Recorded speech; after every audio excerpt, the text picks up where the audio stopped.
लक्ष्मीकान्तं कमलनयनं योगविद्यानगम्यं वन्दे विष्णु भवभयहरणं सर्वलोकैकनाथं।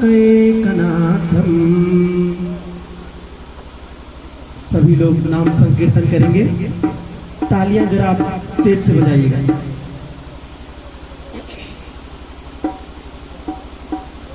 सारे तीर्थ धाम आपके चरणों में, सारे तीर्थ धाम आपके चरणों में। हे गुरुदेव प्रणाम आपके चरणों में। सारे तीर्थ धाम आपके चरणों में।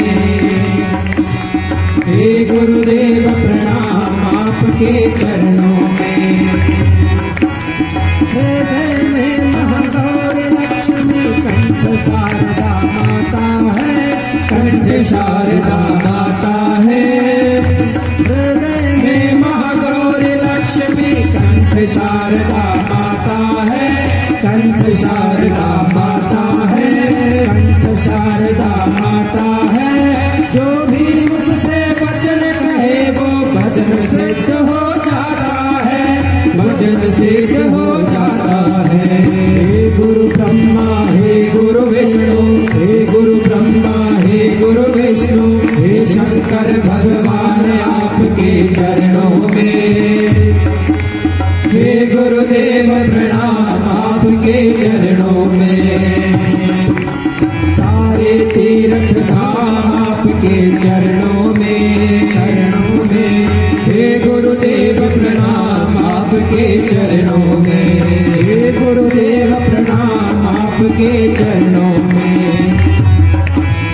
जन्म के दाता माता पिता है, आप कर्म के दाता है, आप कर्म के दाता है। जन्म के दाता माता पिता है, आप कर्म के दाता है, आप कर्म के दाता है। आप मिलाते हैं ईश्वर से, आप ही भाग्य विधाता है, आप ही भाग्य विधाता है, आप ही भाग्य विधाता है।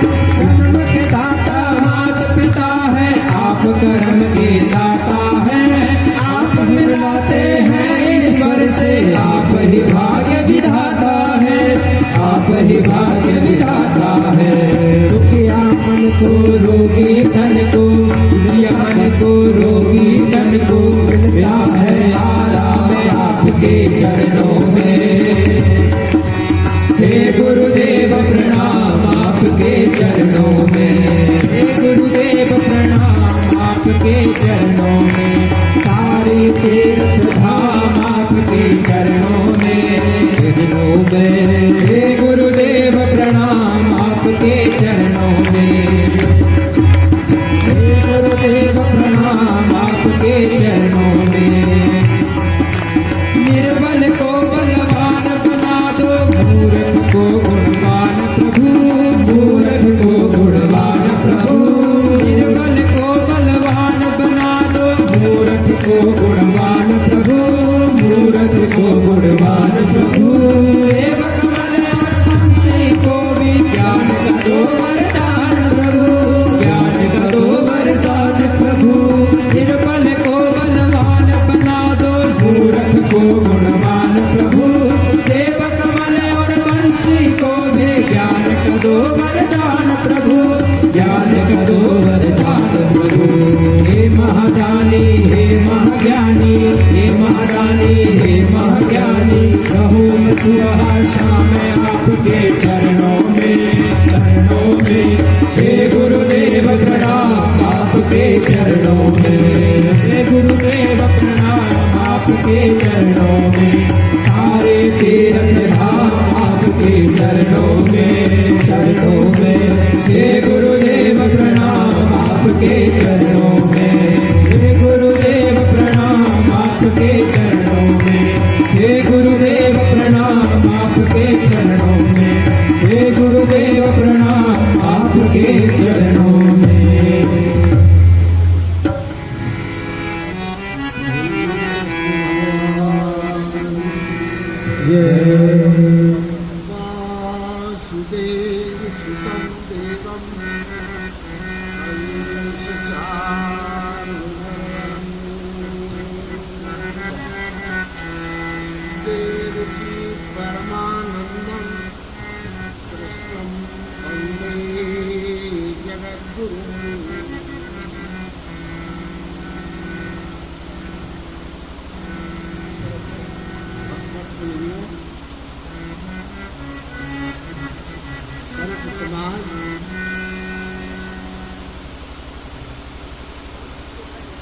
आज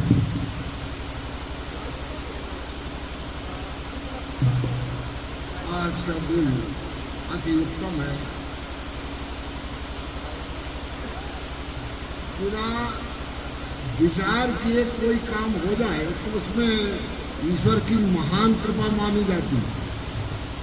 आज अपने समाज में, अपने भक्त मंडली में एक संत पधारे, उन संतों का बार बार प्रणाम करते। इस संत समाज के कारण ही भागवत की महिमा है, और ये संत समाज यदि न होती तो भागवत का गुणगान ही कौन करता।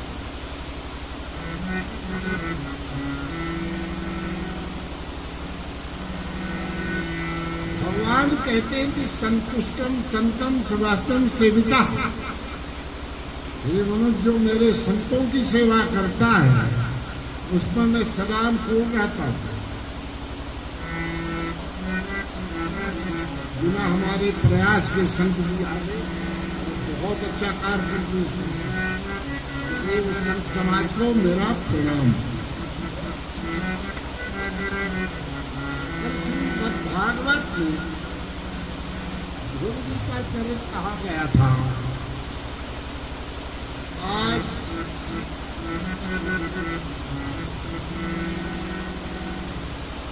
भगवान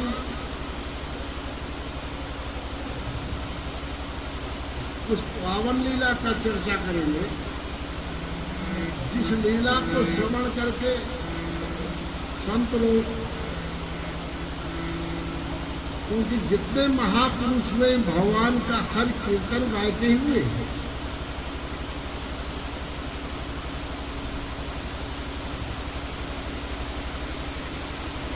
अहात्वान तत्निश्चित ईश्वर। वेद कहता है कि मनुष्य अपने ताकत से भवभाकर पार नहीं कर सकता। चींटी में इतनी ताकत नहीं है कि उस समुद्र को पार कर जाए।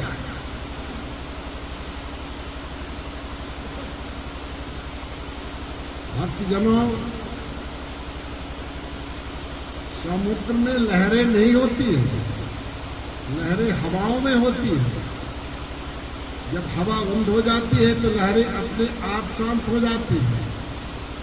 इसी प्रकार शांति मनुष्य के हृदय में होती है, और जब मन अशांत हो जाता है तो आप कहीं भी किसी कोने में चले जाइए, आपको शांति नहीं मिलेगी।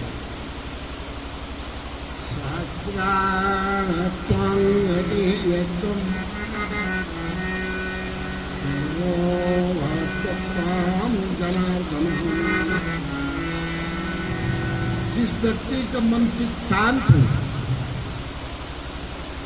उसी को मोक्ष कहा गया है। हमारे कुछ समाज में ऐसे लोग मानते हैं कि मोक्ष के नाम का कोई नगर बसा होगा, कुछ वहाँ मकान होंगे, तो यहाँ से जाते होंगे तो सब वस्तु उपलब्ध होगी, आराम करेंगे। ऐसा नहीं है। चितो शांतस चाहिए, चित्त की शांति की हो मोक्ष कहा गया। आप बद्री आश्रम में आए, तपोधानम यज्ञस्नानम बद्री का आश्रम तत्याम यह धर्मस्यानाम उत्साह मरो यज्ञो चराचर। पृथ्वी के ऊपर, पूरे पृथ्वी में यह बद्री का आश्रम वह उत्तम कोटि का तपोभूमि है कि जहाँ पर आकर के मन का शांति और चित्त का लाभ लेते हैं। यदि किसी प्राणी का यहाँ भी आए करके मन में अशांति उत्पन्न हो जाती है तो बड़े दुर्भाग्य की बात है। यहाँ भी आए के यदि कोई मानो संसारिक वस्तु का चिंतन करना है, ये बड़ा अपराध है। यदि यहाँ पर सर्वे आत्मा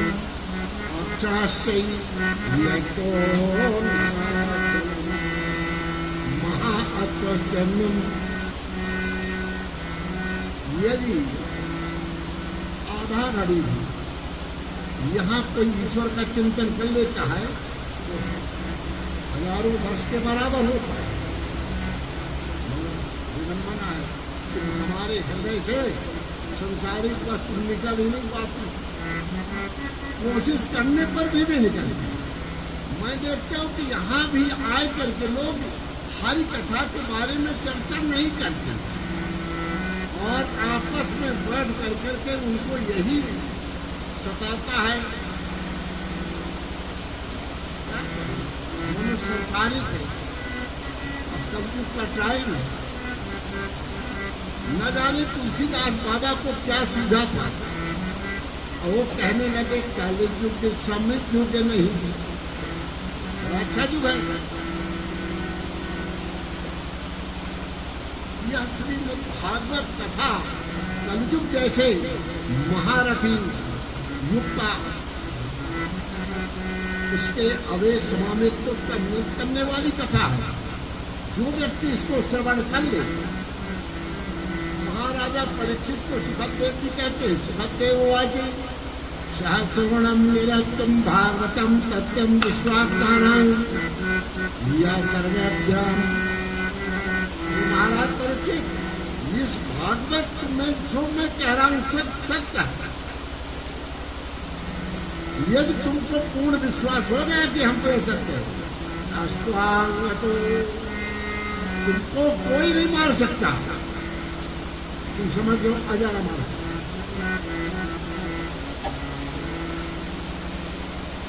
मगर हर इच्छा सब शास्त्रों के ऊपर, सब नियमों के ऊपर, हर इच्छा जब भगवान शिव ने माता पार्वती को समझाया कि हमारे आराध्य सच्चिदानंद है, उनको शक हो गया और वो परीक्षा लेने के चली गई। तब शंकर जी बोले, हर इच्छा, इससे साबित होता है कि परमात्मा की इच्छा, आप लोग समझते हैं कि हर वक्त हम अपने इच्छा से ही सब काम करते हैं। यदि हमारे इच्छा से ही सब काम हो तो सब तो अच्छा हो, विपरीत कभी हो नहीं सकता। हमारे इच्छा के विपरीत विकार होते। क्या संसार में कोई प्राणी ये चाहे कि मैं बूढ़ा हो जाऊं? नहीं चाहता। कोई चाहता है हमको बीमारी आई? नहीं चाहता। वो भी आती है। इससे साबित होता है कि ये शरीर हमारे अधीन नहीं है, ये किसी के अदृश्य शक्ति के अधीन चल रहा है, जिसको हम देख नहीं पाते। हम जो दिखने वाला अव्यक्त शक्ति हम उससे ज्यादा महान है। ये पूरा संसार अव्यक्त शक्ति ही चलाती है, जो हमको दिखती नहीं है इन आंखों से। इसलिए तो भगवान कहा, अर्जुन आत्मा सस्यं चिंतनम नाते दृष्टि गोचरा। ये बात हमको तुम इन आंखों से नहीं देख सकते। इसलिए हम अपने जीवन काल में यदि भगवान के लिए एक साल में एक महीना 8 दिन ही दे दें, बोले कृष्ण भगवान की जय।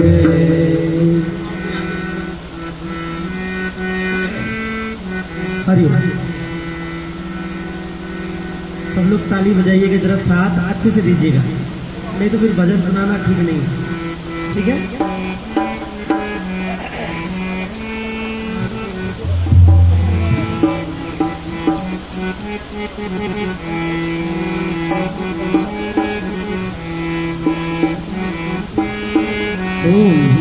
मीठे रस से भरो रे राधा रानी गावे, महारानी गावे, मन कारो कारो जमुना जीरो पानी गावे। मीठे रस से भरो रे राधा रानी गावे, महारानी गावे, मन कारो कारो जमुना जीरो पानी गावे। मीठे रस से भरो रे राधा रानी लागे, महारानी लागे, मन कारो कारो जमुना जीरो पानी लागे, मन कारो कारो जमुना जीरो पानी लागे।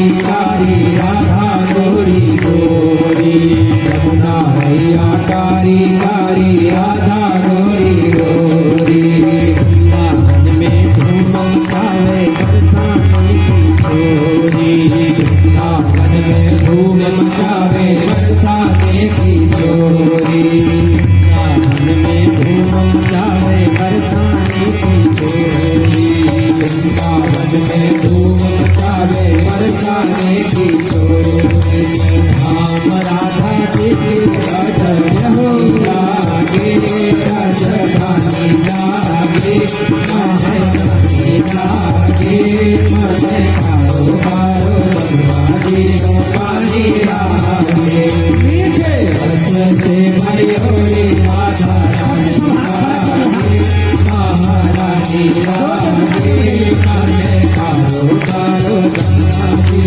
पानी लागे मजे कारो कारो बंगाली पानी लागे भावे मन माखन मिश्री अब ना कोई मिठाई भावे मन माखन मिश्री अब ना कोई मिठाई भावे मन माखन मिश्री अब ना कोई मिठाई भावे मन माखन मिश्री अब ना कोई मिठाई बढ़िया ने भावे अब तो राधा नाम मिलाई बढ़िया ने भावे अब तो राधा नाम मिलाई बढ़िया ने भावे अब तो राधा नाम मिलाई भावे अब तो राधा नाम मिलाई धान की नदी तो गुड़ धानी लागे गुड़ धानी लागे महारानी लागे मजे कारो कारो जीरो पानी लागे मीठे रसे से भरी होली राधा रानी लागे महारानी लागे मजे कारो कारो जीरो पानी लागे मजे कारो कारो जीरो पानी लागे राधा राधा नाम रखत है जो नर आठों यहाँ राधा राधा नाम रखत है जो नर आठों यहाँ राधा राधा नाम रखत है जो नर आठों यहाँ राधा राधा नाम रखत है जो नर आठों जाम उनकी बाधा दूर करत है राधा राधा नाम उनकी बाधा दूर करत है राधा राधा नाम उनकी बाधा दूर करत है राधा राधा नाम उनकी बाधा दूर करत है राधा राधा नाम राधा नाम में सफल जिंदगानी लागे जिंदगानी लागे महारानी लागे मने कारो कारो जीरो पानी लागे मीठे रस से भरी होली राधा रानी लागे महारानी लागे मने कारो कारो जीरो पानी लागे मीठे रस से भरी होली राधा रानी लागे महारानी लागे मने कारो कारो जीरो पानी लागे मीठे रस से भरी होली राधा रानी लागे महारानी लागे मने कारो कारो जीरो पानी लागे मने कारो कारो जीरो पानी लागे मने कारो कारो जीरो पानी लागे बोलिए कृष्ण कन्हैया लाल की जय राधा रानी सरकार की जय जय श्री राधेश भागवत में अब वो प्रसंग आपको सुनाने जा रहे हुए एक अजामिल क्या अजामिल क्या कथा सभी भक्त प्रेमियों ने कहीं न कहीं जरूर सुना होगा कि अजामिल कैसे थे वेदो पठत्तश्चानां विप्राः यत्तानां सर्वो यदाज्ञानां यदो अजामिल विप्रो गणः एक अजामिल नाम के सतयुग में ब्राह्मण हुए। 25 वर्ष तक उन्होंने वेद पाठ अध्ययन किया।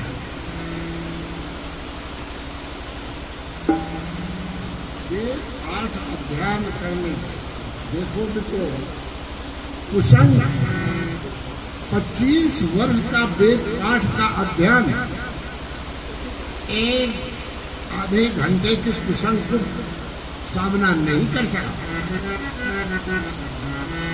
कुसंग वो चीज है कि बड़े बड़े ऋषियों तपस्वियों को बर्बाद कर।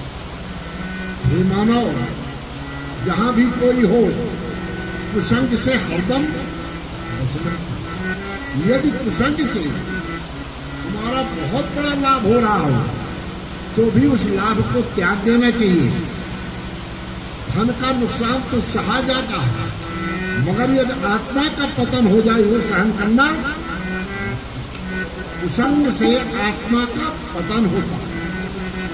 संतों की वाणी है कि कुसंगादानम तत्रे मनस्वम। कुसंग वो विषय है आदमी को मनुष्य पतन कर दे। उनके पिताजी बोले उसको अजामिल के, पुत्र जाओ हवन के लिए लकड़ी भी आओ। पहले हमारे हर भारतीय के सनातनी के घर में रोज सुबह हवन होता था। हवन होता, वेद पाठ होता था। आप जानते हो कि ब्राह्मण के घर में पैदा हो जाने से हम ब्राह्मण हो जाते हैं? नहीं। जन्म में ऋग्वेद दूसरा मंडल तीसरा ऋचा। ऋग्वेद दूसरा मंडल, वेदों में अध्याय नहीं, मंडल, मंत्र नहीं, ऋचा। और सब शास्त्रों का आधार वेद ही है। भागवत में वो वेद की ही वाणी है। वेद क्या कहता है? जन्मे जायती शूद्रहा। हे मनुष्य, तुम जन्म से सभी शूद्र हो। तब फिर ब्राह्मण का बनता है संस्कारो आदात्म द्विजहा। जब उसका जनेऊ संस्कार हो जाता है तो द्विज हो जाता है। क्या हो जाता है? द्विज।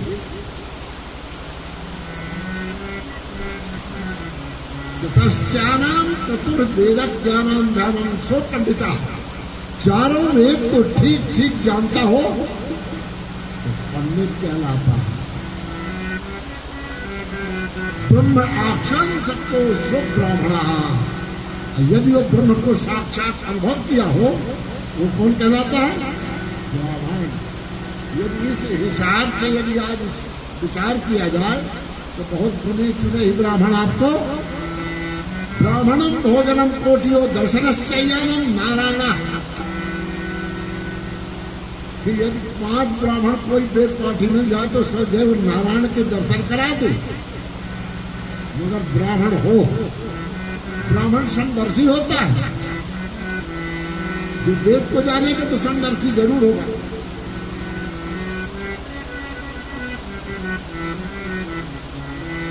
वेद क्या कहता? वेद में भगवान क्या कहते हैं? एको अहम बहुश्यामि। मैं एक से अनेक हूं।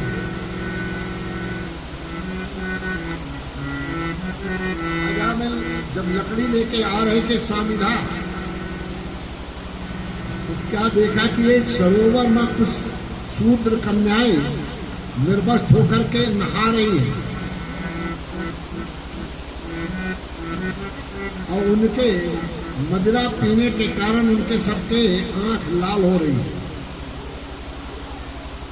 अजामिल बैठ करके किनारे में कंधे में लकड़ी का गट्टा और से देखने लगे। उनकी भीड़ देख करके अजामिल से रहा नहीं गया और लकड़ी को वहीं पर रख दी और उस सरोवर में अजामिल नाम के ब्राह्मण वेद पाठी गए और नहाने लगे। सहस्राण त्वंगदा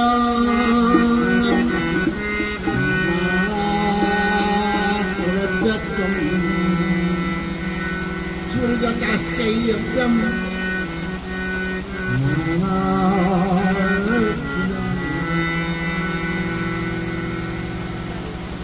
कीर्त करते करते कामास वेशात्मनम,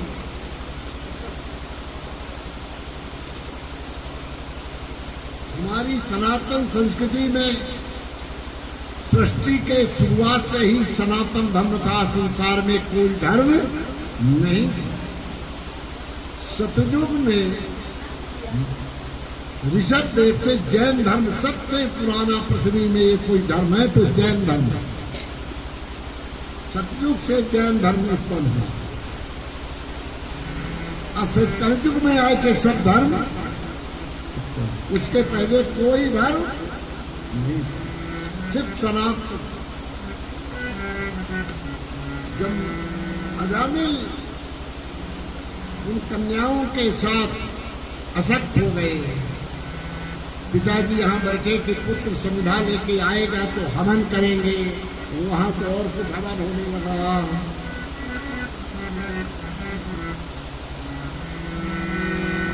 माता पार्वती पूछी शंकर जी से कि प्रभु कलयुग में आदमी कैसे होंगे, पिता की कैसी सेवा करेंगे, संतान कैसी होगी, थोड़े में समझा दो। असुर कौन कहलाएंगे, देवता कौन कहलाएंगे? तो शंकर जी बोले देवी ज्यादा क्या कहें, माँ नहीं मात, पिता नहीं देवा, संतन से करवा वही सेवा, जिनके आचरण भवानी, निश्चर संप्राणी। जो अपने पिता का सम्मान न करे, तुम्हारे शास्त्रों में तो ये कहा गया पुत्राणी यदश्चानम, जो पुत्र अपने पिता के सामने आंख से आंख मिला दे तो समझना चाहिए हमारा पुत्र नहीं है। जो पुत्र अपने पिता को जवाब दे तो समझ ले हमारी संतान नहीं है।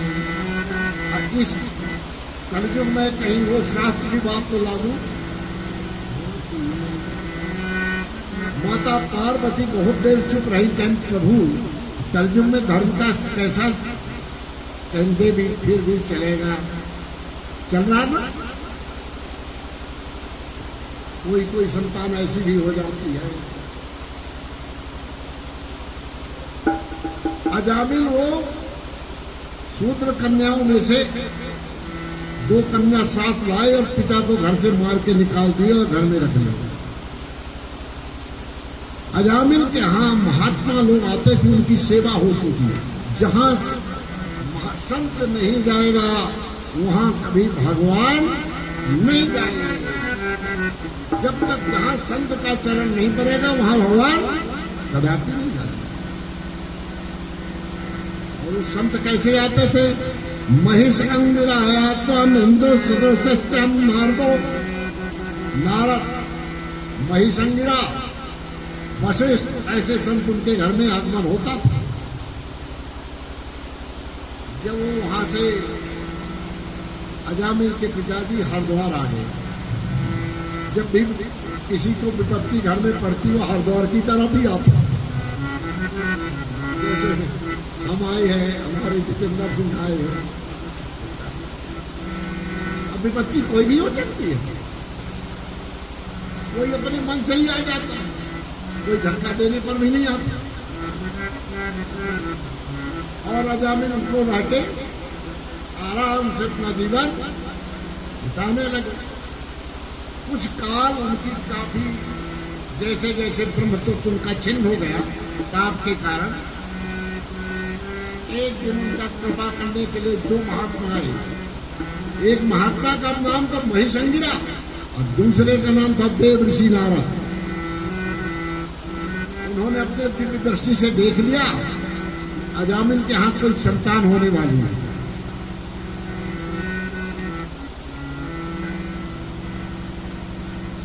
तो अजामिल कहते हैं अहम भूतम पचनम पचनम ब्राह्मणम नत्वाम ऋषिवरा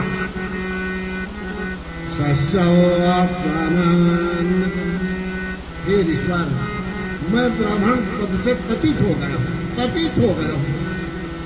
मेरे को इतनी गलानी है कि मैं अपने धर्म से पतित होकर के, हमारे पिता इतने महान संत थे, उत्तम कुल में हमारा कुल था, मैं कौन से पाप के कारण जो है, तो मेरी बुद्धि,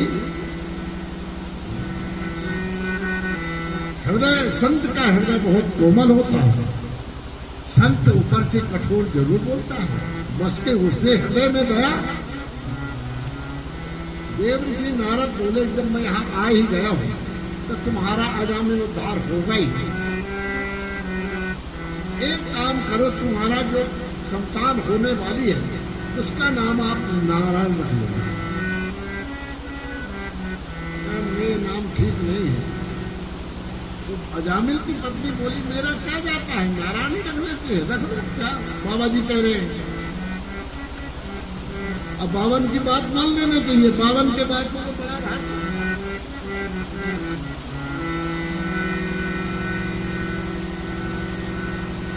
देखो, शूद्र जाति से थी, फिर भी उसमें इतनी भावना आ गई, कल्याण होने का जब टाइम आया।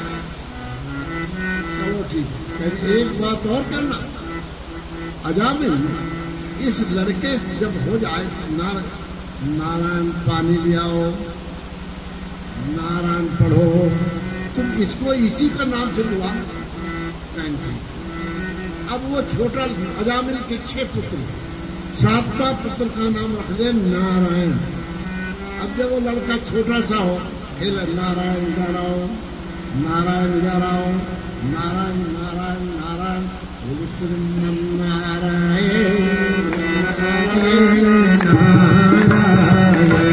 श्रीमन नारायण नारायण नारायण, श्रीमन नारायण नारायण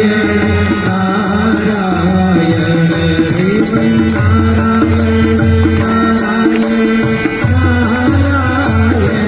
श्रीमन नारायण नारायण नारायण, श्रीमन नारायण नारायण नारायण, श्रीमन नारायण नारायण नारायण, लक्ष्मी नारायण नारायण नारायण, लक्ष्मी नारायण नारायण नारायण, लक्ष्मी नारायण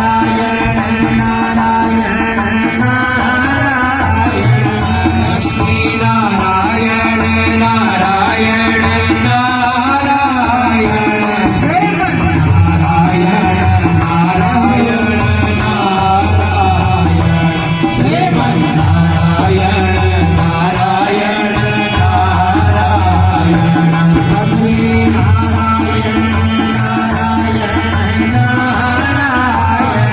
बद्री नारायण नारायण नारायण,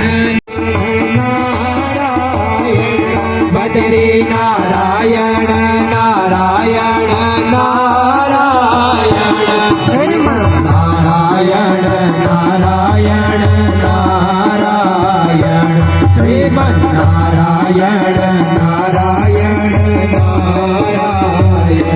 श्रीमन नारायण नारायण नारायण, श्रीमन नारायण नारायण नारायण, लक्ष्मी नारायण नारायण नारायण, लक्ष्मी नारायण नारायण नारायण,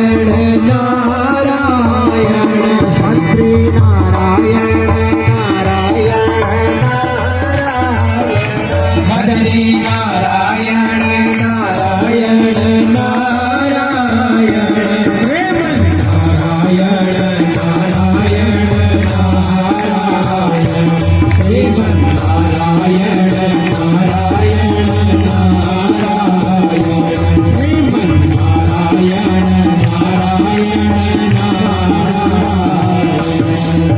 बोले नारायण भगवान की जय।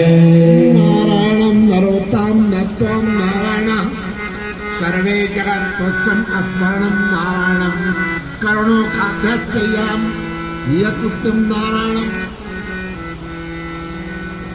महे देव ऋषि नारद के मुख से सदा यही निकलता नारायण नारायण नारायण, और तीनों लोग को अपने मुट्ठी में कर लिए नारायण नारायण करके। वो वजह में चिल्लाए आओ नारायण नारायण। अब सुबह से शाम तक कितने बार लड़के से बोलता था नारायण नारायण नारायण। एक दिन अजामिल का मृत्यु का टाइम आ गया। जब मनुष्य का पापी आदमी का मरने का टाइम आता तो यमदूत के भयंकर काल उसको दिखते हैं। कभी उसके आंख में पानी भर आता है, क्योंकि मरने से पहले 5 मिनट आदमी की बोल सकती, सोच सकती, विचार शक्ति लुप्त हो जाती है।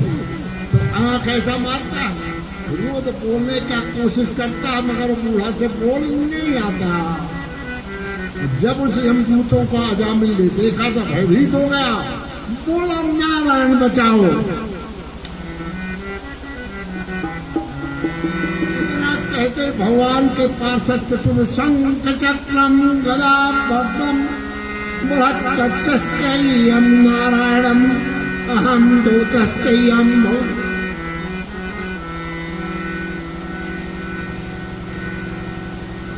भगवान के पास बोलो रुको रुको,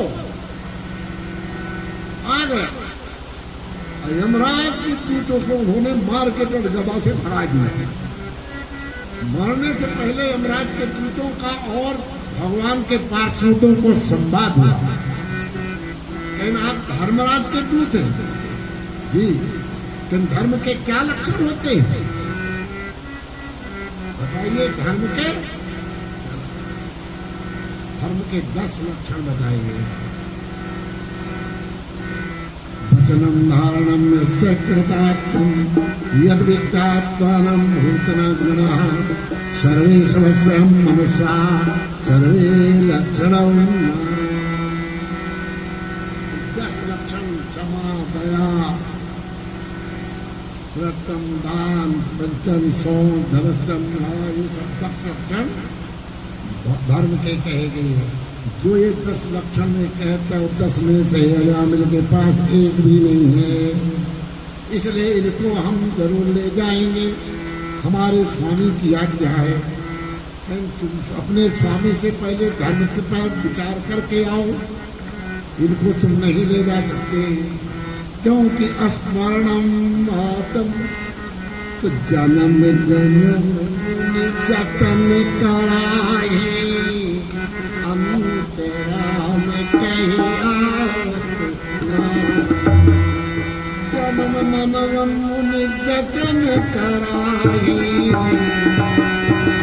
अंतरा में कहीं आवत ना। जन्म जन्म माला जपता है हरे राम राम राम हरे हरे, हरे कृष्णा कृष्णा कृष्णा। मगर मरते समय उसको राम का नाम नहीं आता। इसने मरते समय बोला नारायण। ये बहुत भाग्यशाली, बहुत धर्मात्मा है। अब ये पापी रहा कहाँ, इसको अपने स्वामी के पास ले जाओ। मेरे स्वामी की आज्ञा है, इसको छोड़ दो, नहीं मैं तुम्हारा अभी काम तमाम कर दूंगा। यमराज के दूत भयभीत हो गए और वो अजामिल को छोड़ के भगे और जाए के अपने स्वामी यमराज से कहते हैं किन्नासानम नदस्यैतहोद्यानम प्रापितम अजामिल वक्तम। आपका शासन कहीं भी नहीं है। महापापी के अजामिल को लेने गए, मगर वहाँ चतुर्भुज दो दूतों ने आके मेरे को ताड़ित किया और मेरे को भगा दिया। वो कौन थे, कहाँ से आए थे, वो कौन है, आप हमको बताने की कृपा करें।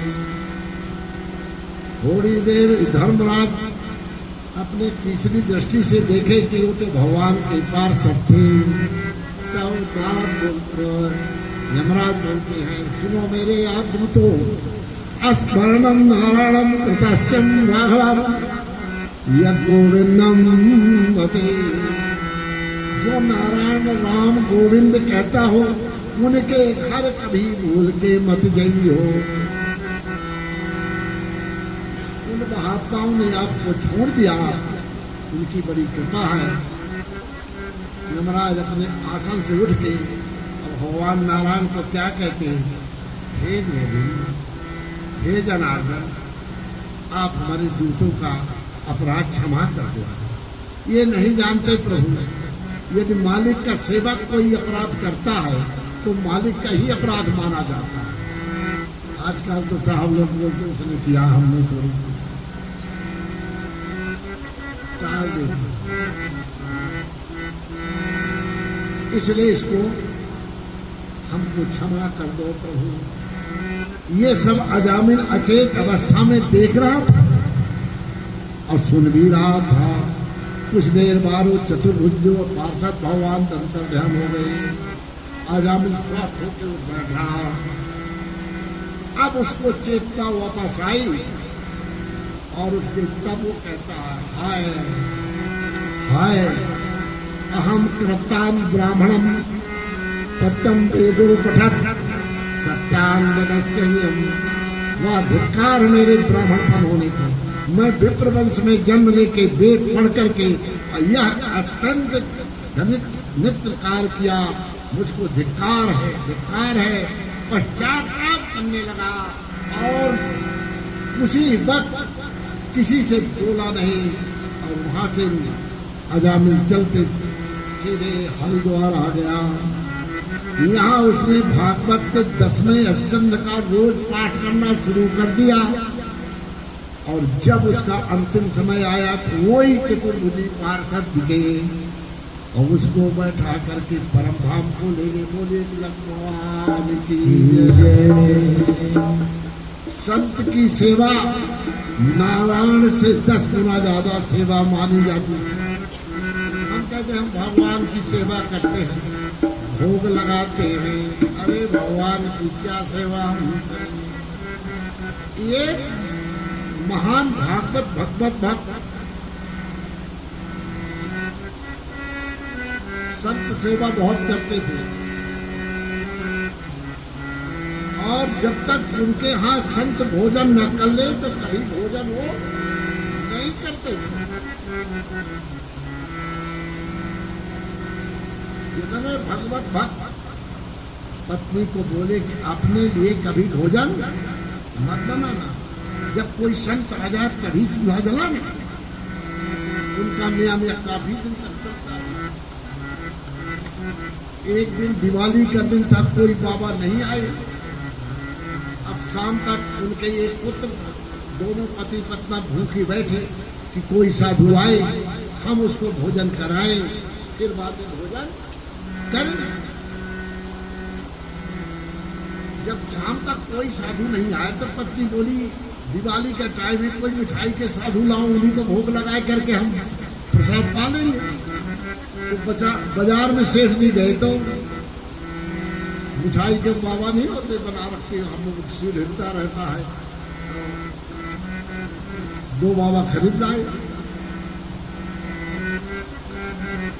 फिर जब बाबा लेके आ गए उनको भोग रख दिए, विराजमान किए, उनका पैर सब कर दिए और जैसे भोजन के अतारी तो पीछे से आवाज आई, ताला। सेठ जी बोले बाबा आ गए, ये मिठाई के बाबा को नाम। झट दौड़े, बाहर 5 साधु खड़े हैं, उनके पैर धोए बैठाए उनको। अब बोले महाराज जी अब प्रसाद की मैं तैयारी करता हूँ। बाहर बाबा बैठ गए और कुछ भगवत स्मरण करने लगे साधु। इधर जो सेठ जी का लड़का था छोटा, कहता है पिताजी मैं बाबा जी को खाऊंगा। पिताजी मैं बाबा जी को खाऊंगा। रटे जाए। सेठ जी बोले चुप कर। जब साधु भोजन कर ले बाबा जी तो प्रसाद समझ के एक बाबा तू खा लिए, एक मैं खा लूंगा, एक तेरी माँ खा ले।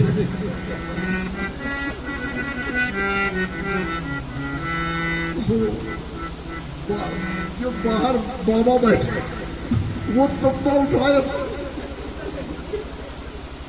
बाहर से लिए बाबा भागे जा रहे तब्बा लिए। बाबा कहते हैं पूरा परिवार साधुओं को खाता है, बड़ा भगत आया वक्ते जाए।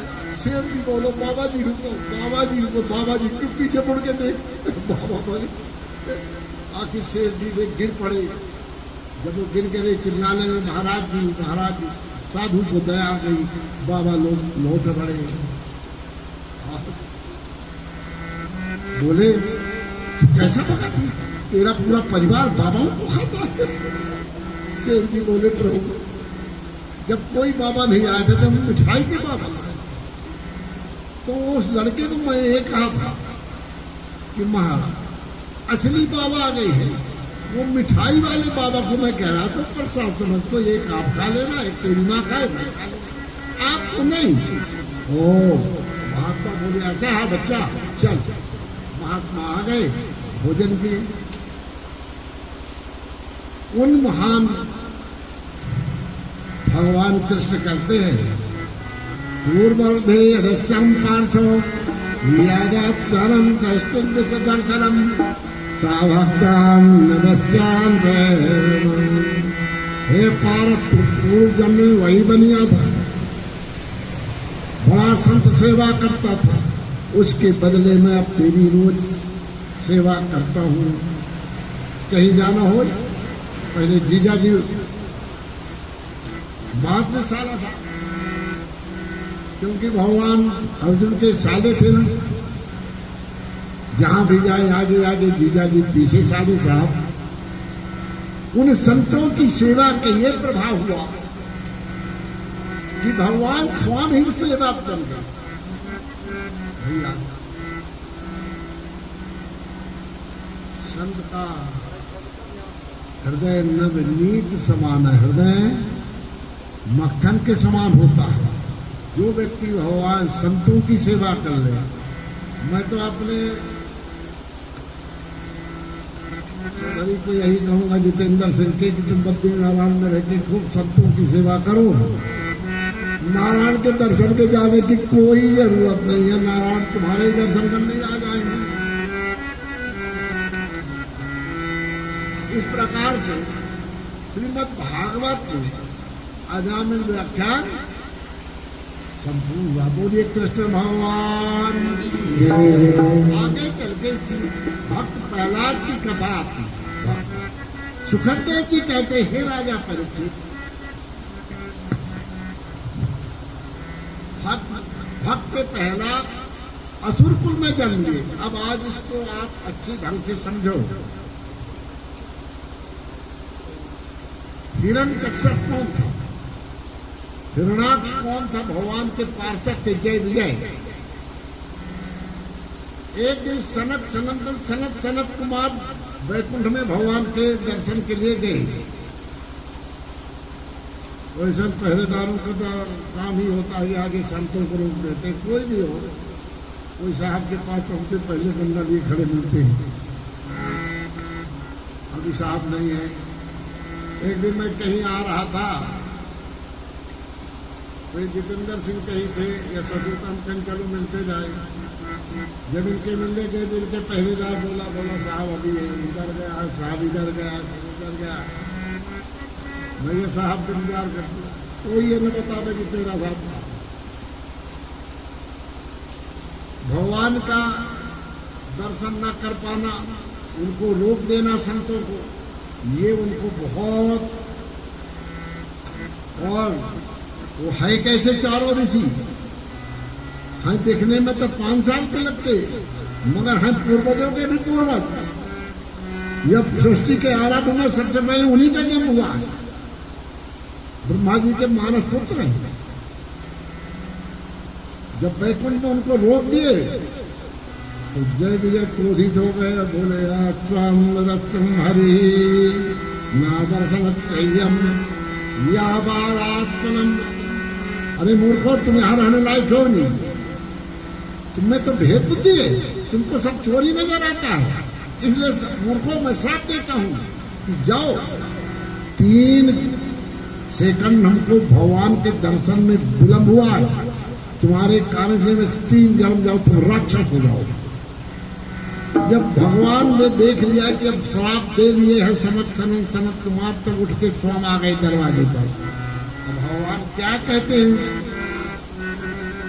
भव श्री भगवान वाचे या सर्वानंदनम तत्व महात्मनम या वर्षो आकृतो दोषाच्चै आवृतम मनः दोषाच्चै। ये महात्मा, यदि मालिक का अपराध करता तो उसका अपराध का भागी मालिक है। मैं आपका क्षमा प्रार्थी, मैं आपसे क्षमा मांगता हूँ, आप हमको क्षमा कर। हमारे घर में आपका अपमान हो। उनका दर्शन पाते ही भगवान सनंदन का क्रोध जाता रहा। कहें प्रभु, हम भी क्रोध के अधीन हो गए थे, हमको श्राप अब तो दे चुका हूँ। कहें महात्माओं, इनके उद्धार का कोई रास्ता तो बता। कहीं ना 3 जन्म राक्षस तो जरूर होंगे, मगर ये आपके जन्म हाथ मृत्यु को प्राप्त होकर पुनः इस जगह वैकुंठ आ जाए।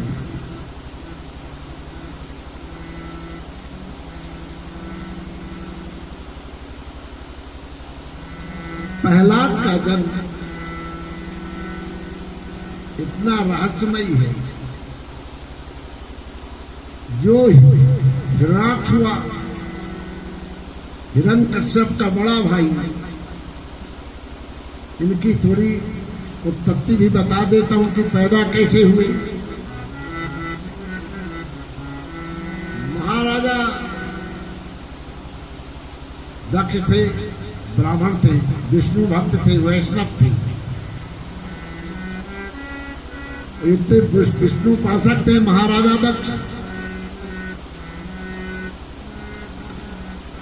उनके 2 कन्याओं का ब्याह हुआ था महेश कश्यप से।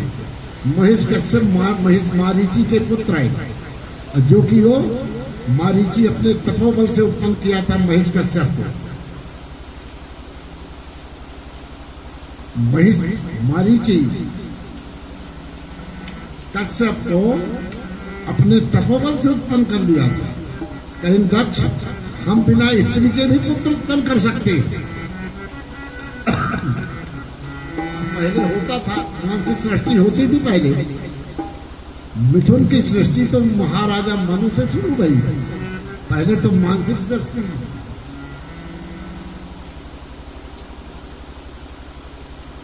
महेश कश्यप के महाराजा दक्ष की 2 कन्या ब्याही गई, तिथि अदिति।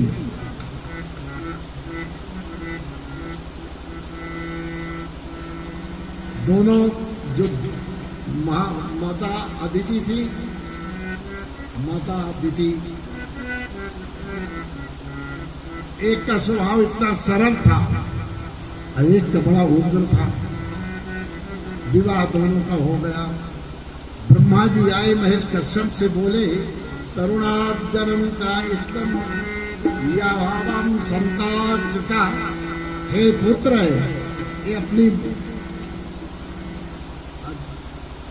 माता जो अदिति है और दिति,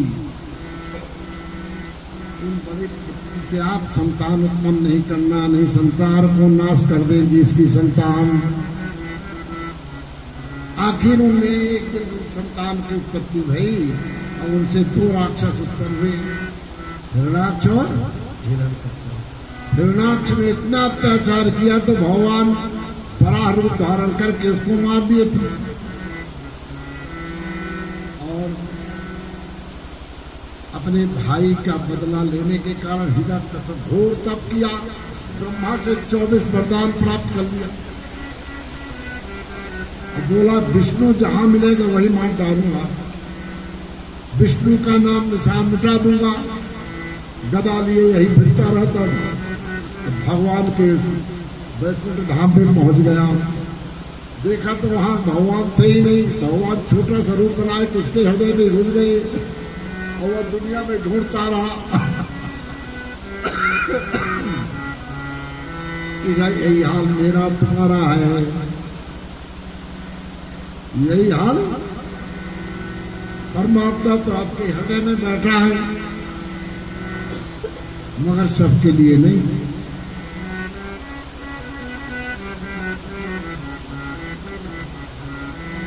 हिरण्यकश्यप बाष्पी नाग थे, उनकी कन्या थी कयाधु। विवाह हमारे सनातन धर्म में 2-3 प्रकार के बताए गए हैं। एक विवाह वैदिक होता है जो माता पिता की इच्छा से होता है। दूसरा पिता गंधर्व विवाह होता है। गंधर्व विवाह होने वाले को वैदिक कर्म करने का अधिकार नहीं होता है। एक राक्षस विवाह होता है जो कि जबरदस्ती जो हम उठा लाओ। तो हिरण्यकश्यप ने राक्षस विवाह किया, कयाधु को जबरदस्ती उठा लाया और अपनी धर्म पत्नी बना लिया। कयाधु विष्णु भक्त थी और उनके कयाधु के गर्भ से भक्त प्रहलाद का जन्म हुआ। बोले भक्तराज प्रहलाद श्रीमन्नारायण नारायण श्रीमन्नारायण नारायण नारायण नारायण नारायण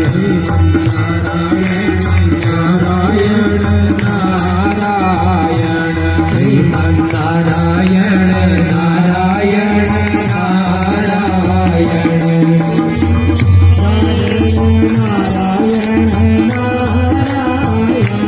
श्रीमन्नारायण नारायण नारायण श्रीमन्नारायण नारायण नारायण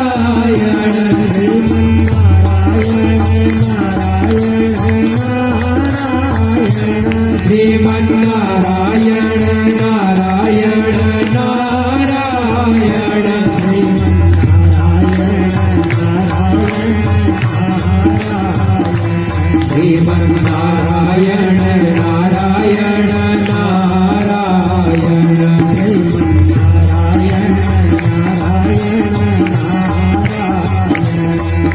श्रीमन्नारायण नारायण नारायण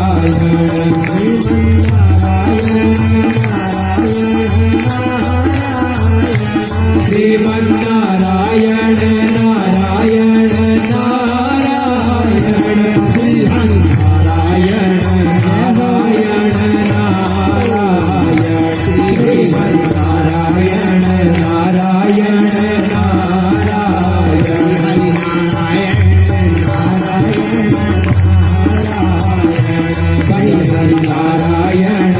नारायण नारायण नारायण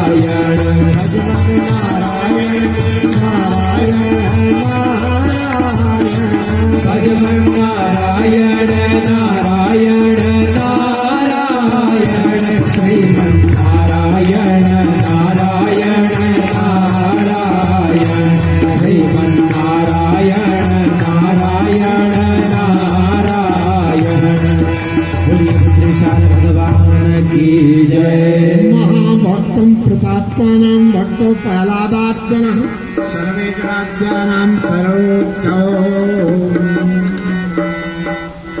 महान भक्त भगवान हिरण्यकश्यप। प्रिय भक्तों, प्रकृति का नियम है, जहाँ नकारात्मक है वहीं आकर्षण है। यदि चौधरी साहब लिख दे कि ऑफिस के अंदर आना मना है, वहाँ आदमी जरूर जाएगा और देखेगा किवाड़ खोल के क्या मीटिंग हो रही है। जिसको इंग्लिश की एक विद्वान ने लिखा था, स्पॉट टर्निंग है। जो व्यक्ति जिस चीज को बढ़ावा देना हो उसको नकारात्मक बोलो, इसको मत करना। एक छोटा सा बच्चा है, वो खेलता है, जब वो इधर जाता है तो उसको पकड़ती ही मात, मगर वो उधर बार बार जाता है। क्यों जाता है? प्राणी मात्र के हृदय में सदा सदा नकारात्मक ऊर्जा व्याप्त है। जब से हमारी सरकार ने कहा दहेज लेना पाप है और बढ़ गया। जिस चीज को बढ़ावा देना हो उसको मना करना शुरू कर दो, वो इतनी बढ़ जाएगी कोई कल्पना नहीं। क्यों कि मनुष्य के हृदय में एक ऐसी क्रिया बैठी है कि जिसको ना करोगे उसको जरूर करेगा। क्यों ऐसा होता? क्योंकि मनुष्य को विचार करने का कभी टाइम ही नहीं मिलता कि मैं अपने बारे में देखूं। वो तो सदा दूसरों के बारे में ही सोचता रहता है, पड़ोसी कैसा है। भक्त पहला उसको पिता मना करे कि भक्ति नहीं करना, नारायणम शत्रु, तू मेरे शत्रु का नाम जपता है, मेरा पुत्र होकर के। असांगम नारायणम मेना सुहातनम पहला 5 साल का सब बच्चों को इकट्ठा कर लें और स्कूल में शुक्राचार्य पढ़ाई तो पड़ेगा और सब बच्चों को कहे बोलो श्रीमन नारायण नारायण श्रीमन नारायण नारायण नारायण श्रीमन नारायण नारायण नारायण श्रीमन नारायण नारायण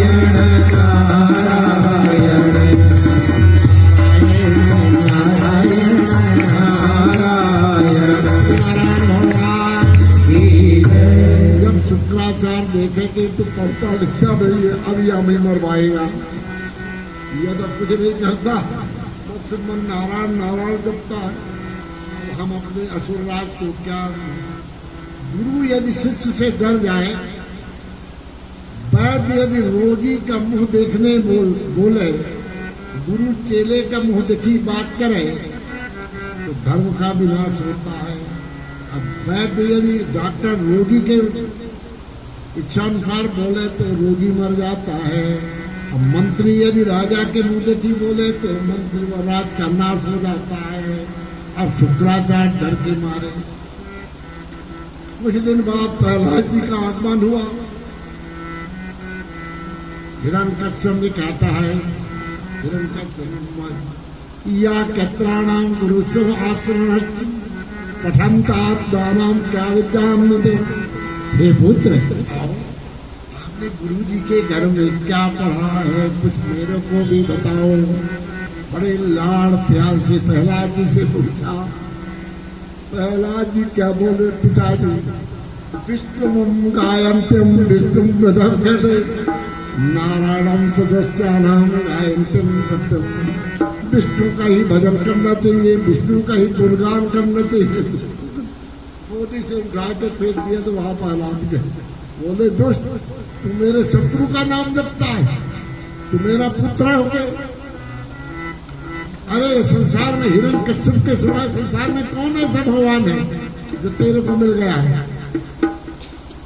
तो प्रहलाद कहते पिताजी आप भगवान नहीं है।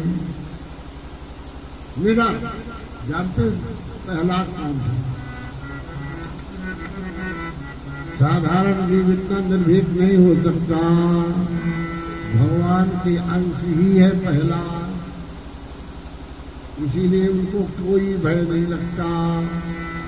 5 साल के बच्चे को मारने के लिए हिरण्यकश्यप त्रिलोक विजयी प्रहलाद दारों भी वार्ता नहीं कर सका।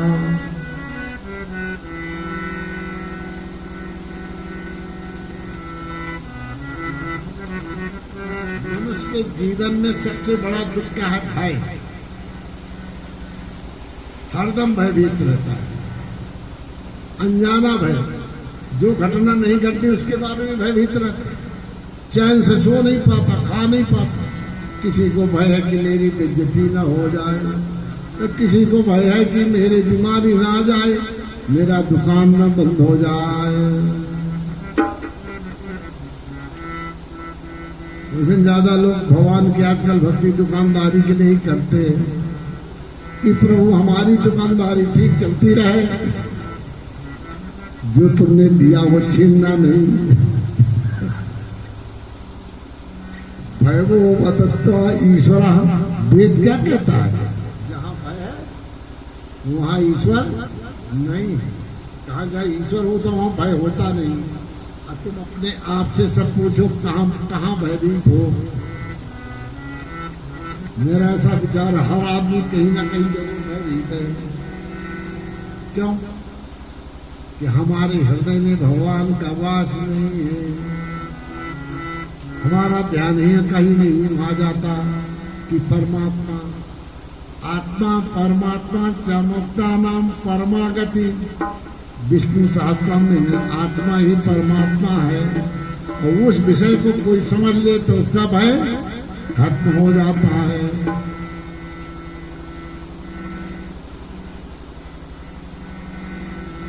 शुक्राचार्य को बुला के हिरण्यकश्यप ने खूब फटकारा, क्या तुम हमारे बच्चे को बढ़ा दिए हो? तुम्हारा दिमाग बाबा जी तो ठीक है? असुरराज, मैं तो ठीक ही ठीक पढ़ाता हूँ, मगर न जाने कहाँ से सीख के आ जाता है, और वहां सब बच्चों को भी असुरों को बिगाड़ दिया। अपना तो गया सो गया, अब 10 साथी और बना लिया है, और हर क्लास में बस एक ही बात होता है, श्रीमन्नारायण नारायण नारायण नारायण, श्रीमन्नारायण नारायण नारायण।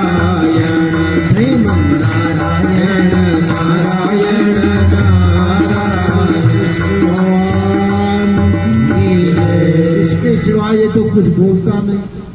वहां कयाधू की माँ बहुत भयभीत हो गई। कयाधू जब पेट में पहला थे, इंद्र को मालूम हो गया कि इससे हिरण्यकश्यप का पुत्र पैदा होने वाला है, तो कयाधू को उसने बांह से घसीट लिया और उसके गर्भ को खत्म करने की कोशिश की इंद्र ने। उसी वक्त देव ऋषि नारद आ गए, कहने तुम क्या कर रहे हो देवेंद्र? कहने मेरे शत्रु का संतान महान भक्त का जन्म होगा कयाधू के, छोड़ दो। उस समय हिरण्यकश्यप जो है तपस्या कर रहे थे। जब कयाधू के पेट में दर्द फैला तो नारद जी ने 9 महीना श्रीमद् भागवत का पूरी कथा सुनाई दी। अब पहला गर्भ में ही सुन लिए।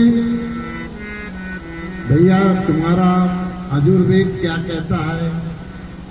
वेद का 3रा मंडल यजुर्वेद का 7वां ऋचा है। हे मनुष्य, तुझे अपने घर में राम को जन्म दे ले, अच्छा कृष्ण पैदा कर ले, तो जैसा मैं कहता हूं वैसा कर। वेद क्या कहता है? समस्यानाम स्तरणम भगवत तुम ईश्वरा। यदि 9 महीना कोई माता पुत्र के टाइम वो जिस प्रकार का विचार निर्णय विकसित करेगी, उसी प्रकार की संतान कोई नहीं बदल सकता। जितने शुद्ध आचरण माता के होंगे, जितने शुद्ध विचार माता के होंगे, वो असर किसमें पड़ेगा? माना पड़े। इसीलिए बड़े बूढ़े कहते हैं कुछ अच्छा सिखाओ, कुछ अच्छे फोटो लगाओ, कुछ ऐसे महापुरुषों के जो है, ऐसा वेद कहता है। मैं पहला तो कर्म में ही सब भागवत सुन लिए थे, उनको पहले ही ज्ञान। अब तो शुक्राचार्य जी की वहां विद्या वो पढ़े ना, आसुरी विद्या।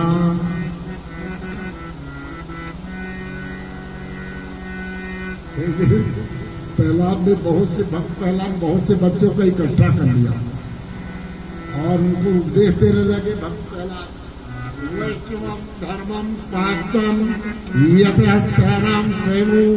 हे असुर पुत्रों, सुनो, भगवान का विष्णु का ही पूजन सबसे श्रेष्ठ है, उनका ध्यान ही श्रेष्ठ है, उनका उच्चारण करना ही श्रेष्ठ है, उनका नाम लेना ही श्रेष्ठ है। हिरण्यकश्यप कोई भगवान नहीं है, भगवान तो भगवान विष्णु है।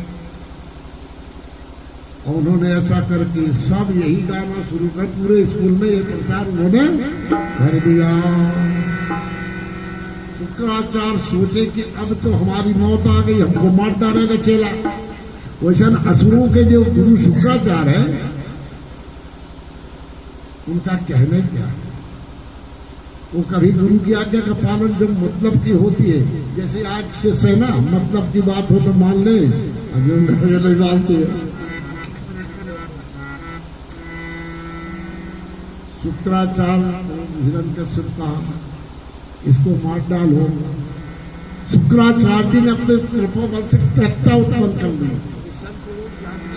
क्या होती है, तपोबल से त्रस्ता उत्पन्न कर दी, मगर उसका ये होता है ये जो उसको मार के नहीं आएगी तो तुमको ही मार देगी। तो जब उन्होंने त्रस्ता को उत्पन्न किया कुंड से तो तलवार लेके वो निकली। प्रहलाद के पास जैसे गई तो सुदर्शन चक्र घूमने लगा वहां, तो वहां से तो लौट आई। शुक्राचार्य के दो लड़के थे, उनका सर काट के अलग कर दिया। अब शुक्राचार्य रोने लगे, भैया जो दूसरे का, हे मनुष्य तू चाहता है यदि सुखी रहे तो दूसरे का सुख दे। हे मनुष्य तू चाहता कि मेरा भला हो तो दूसरे का भला कर। ये तू चाहता कि मेरे घर में मंगलमय हो तो पड़ोसी के लिए भी मंगल की कामना कर। अब तू ये चाहे कि हम सुखी रहे वहां की सब नाश हो जाए, ये संभव नहीं है। इसीलिए कबीर जी ने बड़ी अच्छी बात कही, 100 बात की एक बात कर भला हो भला। और 4 वेद 18 पुराण 6 शास्त्र का एक ही मत है, परायपकारो धर्मो धर्मः। हे मनुष्य तुम प्राणी मत पर दया कर।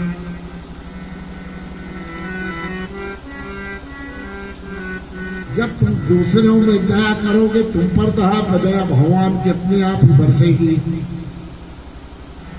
शुक्राचार्य जब रोते रहे कि क्या करूं, धर्म से मर्यादा से बना हूं, हमारे पास संजीवनी विद्या है, मगर हमारे लड़के होने के कारण मैं ये विद्या से जिंदा कर दूंगा तो मेरी विद्या खत्म हो जाएगी।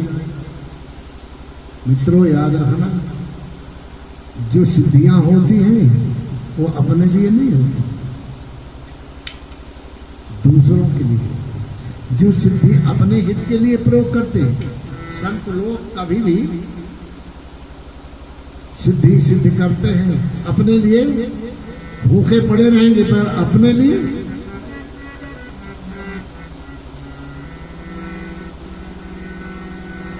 ऐसी एक संत एक छोटी सी कहावत कहते संत लोग कि कोई एक घर में परेशान हो गए तो कोई बाबा गुरु ढूंढने लगे। ढूंढते ढूंढते एक बाबा की जी के पास पहुंचे, कहन बाबा जी चेला बनाओ। फिर आजा बेटा बन गए चेले। अब 2-3 दिन बाबा के साथ भूखे पड़े रहे।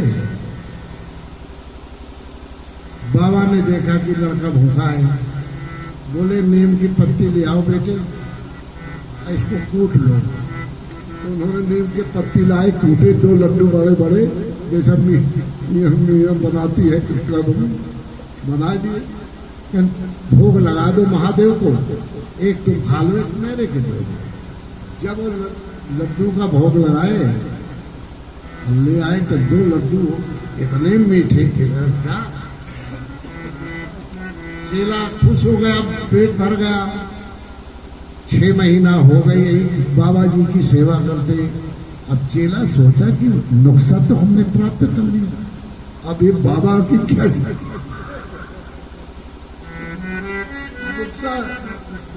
संसारी लोग बाबन के पास आते बड़ी प्यार से कपट से बोलते हैं, अंदर की बात नहीं बताए बाबा जी। साधु लोग बड़े भोले होते हैं, साधु को ठगना बड़ा सरल है, बड़े प्यार साधु को ठगना बड़ा सरल। एक बार दंडवत प्रणाम कर लो बाबा जी। अब वो रात में बाबा जी को छोड़ के चला गया। चलता रहा, उसको भूख लगी तो वही नुस्खा वो आजमाया, नीम की पत्ती तोड़ के लाया और कुटाई किया जैसा बाबा जी ने बताया, भोग लगा दिया शंकर जी को। जब खाने बैठा तो जहर लड्डू, तो बोला बाबा तो धोखा कर गया मेरे साथ। और वो लौट के फिर बाबा जी के पास आ गया। कहते बेटे नुक्सा तो मैंने बताया था, मगर ये नुक्सा जो शुद्ध हृदय वाले प्राणी हैं उनके लिए है, तुम्हारे जैसे छल कपटियों के लिए नहीं। तो छल कपट से जो व्यवहार किया जाता है उसमें सिद्धि प्राप्त नहीं। वही शुक्राचार्य जब रो रहे थे तो प्रहलाद जी को अपने गुरु का दुख देख के बहुत दया आई। तब प्रहलाद जी हाथ जोड़ के भगवान से क्या कहते हैं? प्रहलाद सुखदेव जी परीक्षित से कहते कि प्रहलाद जी ने छोटी उम्र में ऐसी प्रार्थना भगवान से की,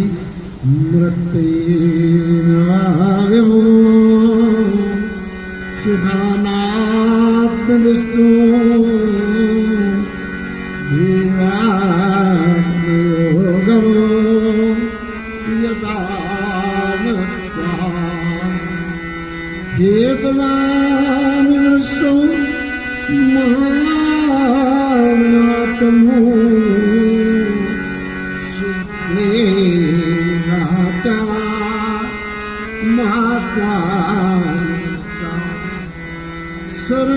सर्वांगनात्मं प्रकाश जनार्दन भावे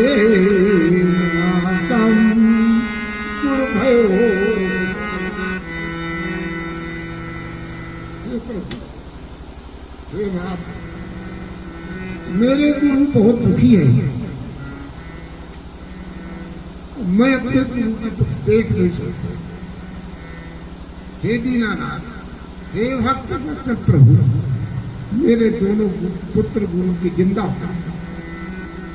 इतना कहते ही प्रहलाद के दोनों बच्चे उठ के जोड़े बैठ गए। बोलिए लक्ष्मी नारायण भगवान की जय। जब शुक्राचार्य जी ने देखा कि मैं तो इसको मारने के लिए, मगर इसके हृदय में मेरे लिए कितना, उनके दोनों पुत्र जिंदा हो गए। बोलिए ये कौन सा विज्ञान था भैया?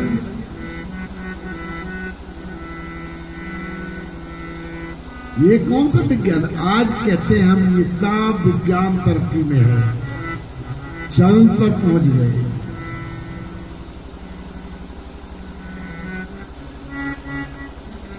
हमारे के फोड़ा पड़ जाए वो ठीक नहीं होता। कोरोना आया था, जितनी विज्ञान की धरी का धरी रही। एक दिन हमारे एक शिष्य पुलिस में आए तो मेरे को बोले कि पार्क में नहीं जाना, तो बाहर से ताला लगा दिए और चाबी लेके चले गए। 3 दिन नहीं आए, तीसरे दिन वो सब्जी लेके आए। मैं अंदर ही घुसा आती हूँ और मेरे पीछे वाले घर के कोठी के एक सज्जन खत्म हो गए थे। हम कहा बेटे यदि मृत्यु आ ही गई है तो तेरे ताला को थोड़ी रुकेगी, वो तो आएगी ही आएगी। मगर उनका स्नेह, उनका भाव, जब कंस भगवान को मारने के लिए सोचा था, नारद जी के आंसू बहा गए, रोने लगे। इतना रोए तब भगवान कान में उनके जाके कहते, नारद प्रेम में एक अवगुण भी है, लेकिन क्या तुम जानते हो कि मेरे को कोई नहीं मार सकता, मगर प्रेम में विवल होकर के तुम रो रहे हो। एक कंस का हम करोड़ों कंस मार देंगे। तब नारद जी को हाँ भूषा है, प्रभु को तो कोई नहीं मार सकता। तब वो स्थिर हो गई। प्रेम में अति सर्वत्र वर्जते, प्रेम में कुछ कभी भी अति नहीं होना चाहिए। शुक्राचार्य जी ने प्रहलाद पर अपनी कृपा बरसाने लगे। जब शुक्राचार्य जी ने कुछ सिफारिश की हिरणाक्ष कश्यप से, मगर वो नहीं माना। भगवान की कोई व्यक्ति बैठ करके एक जगह प्रार्थना कर ले कि हे गोविंद, मैं निजी अनुभव कह रहा हूं, कथा की बात नहीं, निजी अनुभव कह रहा हूं।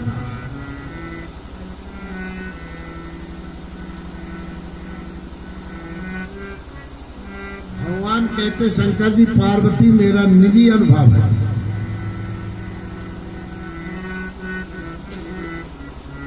परमात्मा से जितने शुद्ध हृदय से थोड़ी दो आंसू बहाय के भी रोले, उसी वक्त उसका उद्धार हो जाता। मम गुण गावत पुलक शरीरा, गद गद बहि नैन कई मीरा। मम गुण गावत, यदि भगवान की कथा कहते और उनके नेत्र आंसुपात होते, हजारों जन्म के पाप छूट जाते। शुक्राचार्य जी बहुत समझा पर हिरण्यकश्यप नहीं माना, और वो प्रहलाद की हत्या करने को निश्चय बोला कोई बात नहीं, इसको जहर दे दो। कयाधु को जब पता लगा कि हमारे पुत्र को जहर दे रहे हैं, बहुत दुखी हो गई। तो भगवान उसको हंसते से कहते क्रयतम, बेटी तुम मत घबराओ, प्रहलाद की जिम्मेदारी मेरी, मेरे प्रहलाद को कोई नहीं मार सकता, तुम्हारे प्रहलाद को। प्रहलाद बोलने गए, जहर कटोरे में वो हलाल पिला दिया। तो यहाँ जब जहर लिए जा रहे थे तब माता लक्ष्मी जी विफल हो गई। कुछ जगह ऐसे शास्त्रों में आया है, माता लक्ष्मी जी शंकर जी से सिफारिश करने पहुंच गई, कहें प्रभु मेरी पुत्र की रक्षा करो।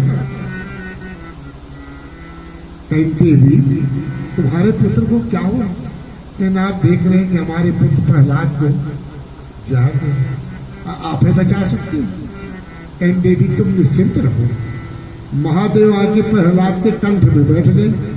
जितना कटोरा जहर का था वो तो महादेव ही पी गए। बोलो लक्ष्मी नारायण भगवान। प्रहलाद जब का तब वैसे रहे।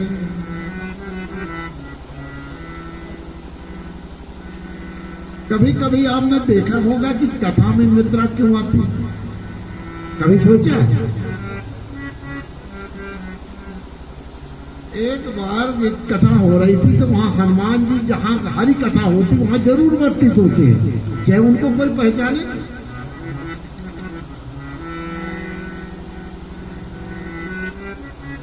कथा में नारद जी आकाश मार्ग से आ रहे थे तो वहां पर एक देवी मिल गई। कहन बाबा जी कहाँ जा रहे हो? कहन हरी कथा सुनने जा रहा हूं, वहां भागवत की कथा हो रही है। आप देवी कौन हो? कहन मैं निद्रा रानी हूं। निद्रा रानी, हमारा नाम निद्रा रानी। बाबा जी हमको भी ले चलो ना। कहन वहां आपकी क्या जरूरत? देव ऋषि नारद बोले देवी वहां आपकी कथा में क्या जरूरत है? कहीं देखो देव ऋषि मैं तो कथा में जरूर ही जाती हूँ, और जिसके सर में बैठ जाऊं ना फिर कदापि क्या ना झूमने लगता।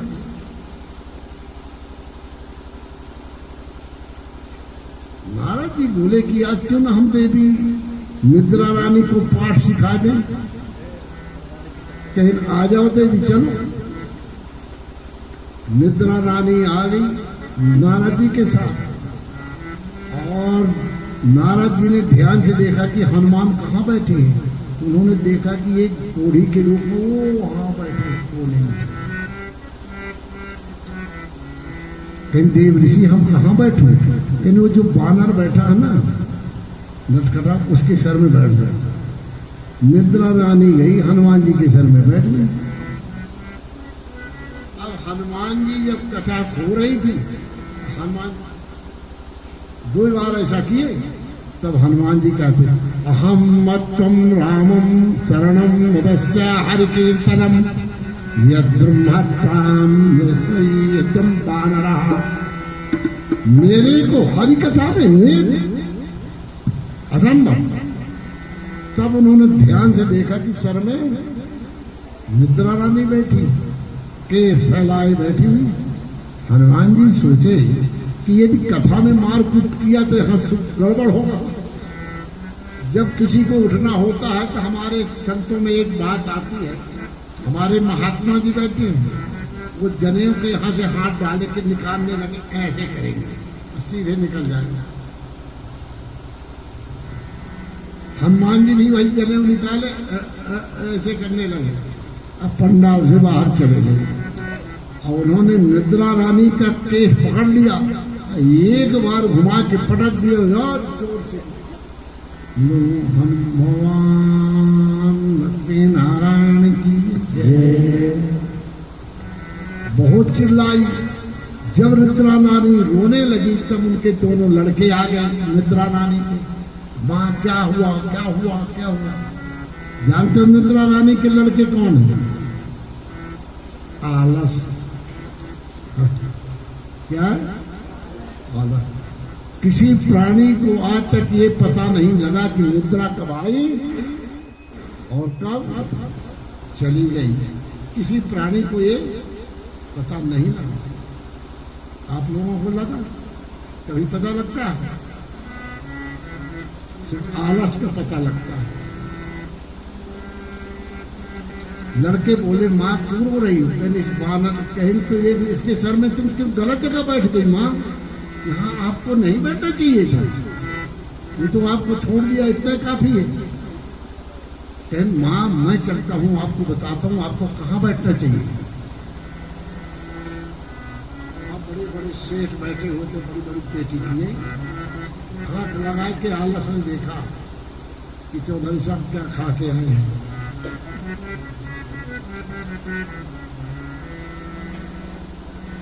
चौधरी साहब का देख ली कि हलवा बहुत पसंद है, खा के आप बैठी।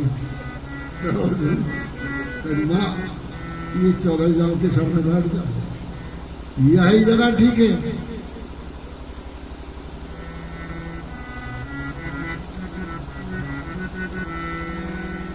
निद्रा रानी बैठ गई। चौधरी साहब को आगे एक सज्जन बैठे हुए थे।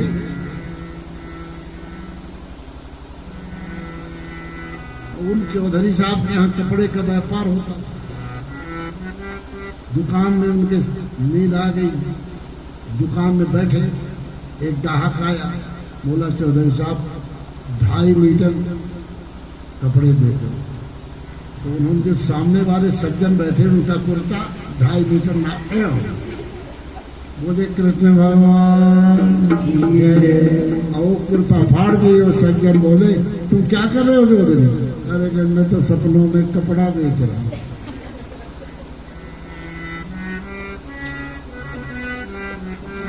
कृष्ण भगवान। निद्रा रानी जब आए, इसीलिए हमारे जो कथा बातें करते दिन में भोजन नहीं करते। जहाँ भोजन किया तो उनके दोनों बच्चे आलस अटपकते, अब नींद आने लगती है। कुछ दिन से निद्रा रानी कथा में जाना बंद कर दिया, मगर कभी कभी आ भी जाती है। भज गोविंद गोविंद गोपाला, भज गोविंद गोविंद गोपाला, भज गोविंद गोविंद गोपाला, भज गोविंद गोविंद गोपाला, भज मुरली मनोहर नंदलाला, भज मुरली मनोहर नंदलाला, भज मुरली मनोहर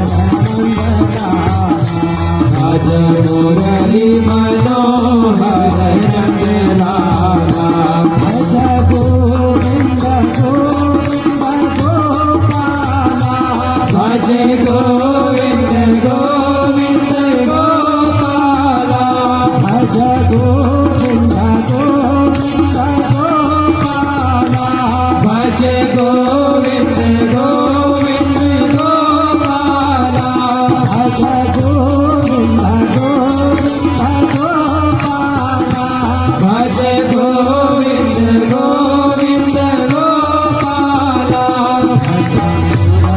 मुरली मनोहर नंदना भज मुरली मनोहर नंदलाला भज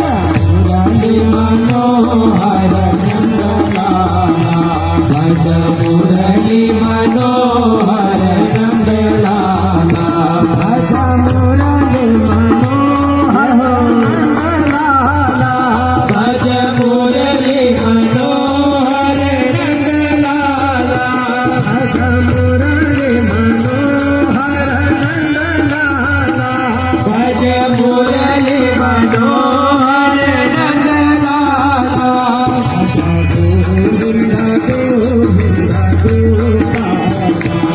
भज गोविंद गोविंद गोपाला भज गोविंद गोविंद गोपाला भज गोविंद गोविंद गोपाला भज गोविंद गोविंद गोपाला भज गोविंद गोविंद गोपाला भज गोविंद गोविंद गोपाला भज गोविंद गोविंद गोपाला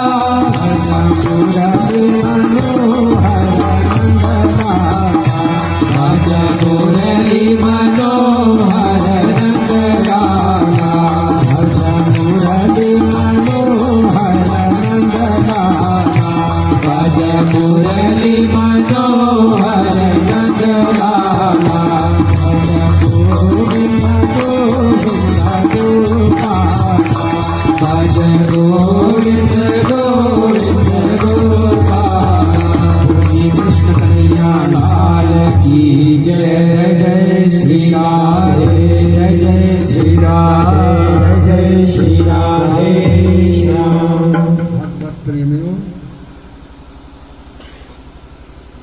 प्रहलाद को इतना कष्ट देकर भी नहीं मार पाया। हिरण्यकश्यप की एक बहन थी, उसका नाम था होलिका। बोली भैया तुम इतना क्यों परेशान होते हो, सब बहन भाई की मदद तो करती ही है।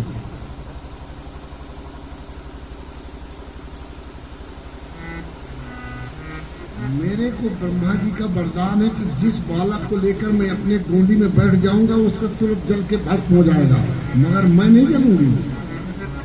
हिरण्यकश्यप बोला जो स्वार्थी लोग होते हैं ना, जब उनका स्वार्थ पूर्ण होना तो बड़े प्यार से बोलते हैं। बोले बहन तुम तो हमारा शुभ चिंता की, तुम मेरी पूरी समस्या हल कर दी।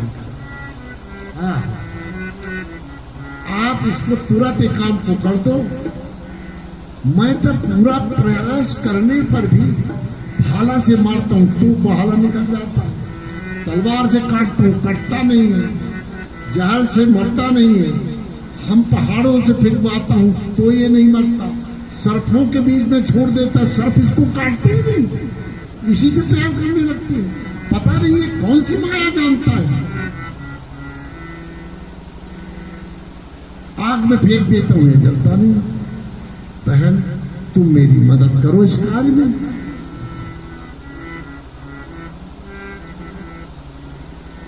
जो भक्त का अपमान करता ना तो भगवान ऊपर बहुत जल्दी क्रोधित होते हैं। ये तमाशा देखने के लिए पूरे नगर के लोग इकट्ठे हो गए, मगर उनकी माता कयाधु बहुत दुखी। ये संसार में आज कलयुग में यदि थोड़ा भी कहीं प्रेम है तो सिर्फ दो के ही हृदय में है, बाकी सब स्वार्थ। एक माँ के पिता के, बाकी कहीं प्रेम नाम की कोई वाला नहीं है।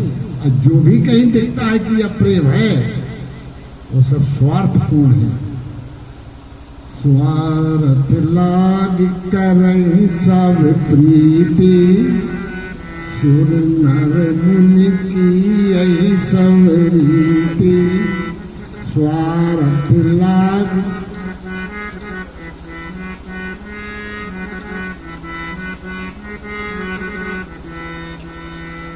यह संसार जरूरत से चलता है। His bread of half is marketed money. Economic से चलता है, पूरा वर्ल्ड इकोनॉमिक से चलता है। कोई किसी का मित्र नहीं है पृथ्वी में। माता पिता से बढ़कर कोई किसी पुत्र का हितैषी नहीं है, और माता पिता से भी ज्यादा हितैषी भगवान से ज्यादा कोई।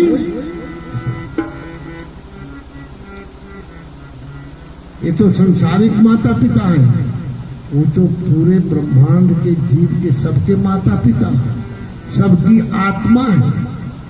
हम इस शरीर से कितना प्यार करते हैं। हमने सत्या नाम शरीर रहा, कितने महंगे महंगे हम प्रोडक्ट को यूज करते शरीर को सजाने के लिए। यह से जब वो तोता उड़ जाता है तो तुरंत ही ले जाकर निकालो, कोई भूत हो जाएगा, ये यहाँ से फिर कभी नहीं जाएगा। ले जाएंगे फेंक देते हैं। ये संसार जिसकी जितनी जरूरत है उसकी उतनी दोस्ती है। ये जीव इसी में उलझ जाता है कि हमारे ये है, हमारे ये है और हमारे ये है। और सत्य बात तो है कि कोई भी नहीं। यदि प्रेम हो तो क्या पिता लड़की ब्याहने जाता तो कहे कि कितना कमाता है। प्रेम तो उसको कहते जो न कमाता उससे ब्याह कर दो तब देखे। तो लड़का से ब्याह थोड़ी होता है। अगर पता लग जाए कि हरियाणा पुलिस में एसएचओ है तो अरे बाप रे बाप, और बड़ा पैसा कमाएगा, जल्दी ब्याह कर दो। नौकरी नहीं तो छोड़ी नहीं, हरियाणा की कहावत। आप बताइए, आप सोचिए तो कैसा प्रेम है भैया। कौन तुमसे प्रेम करता है? भगवान के तुम कभी नाम नहीं लेते तब भी वो तुमसे प्रेम करते हैं। यह संसार स्वार्थ पूर्ण है।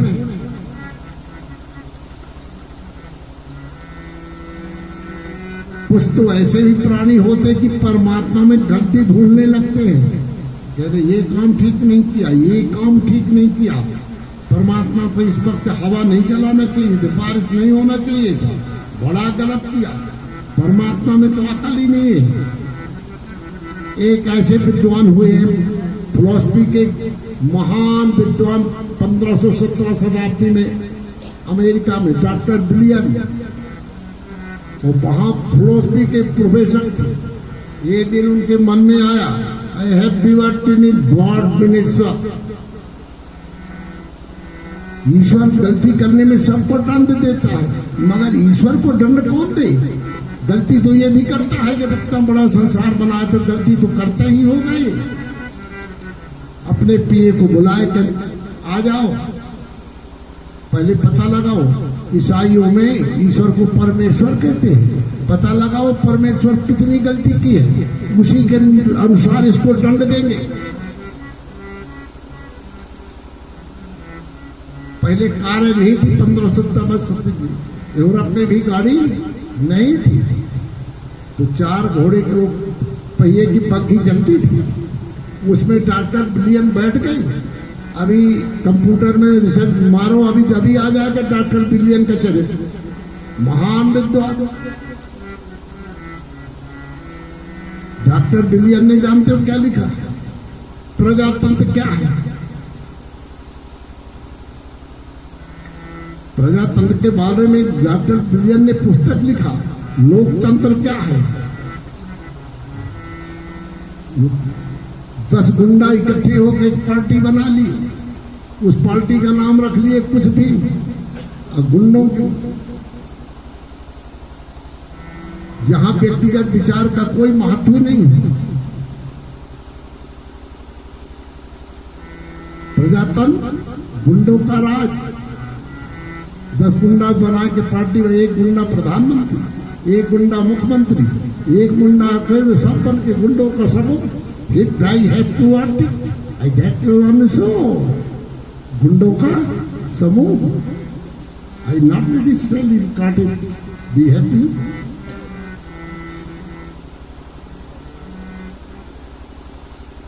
बिलियन बग्घी में बैठ गए और काफी दूर निकल गई और दिनेश स्वामी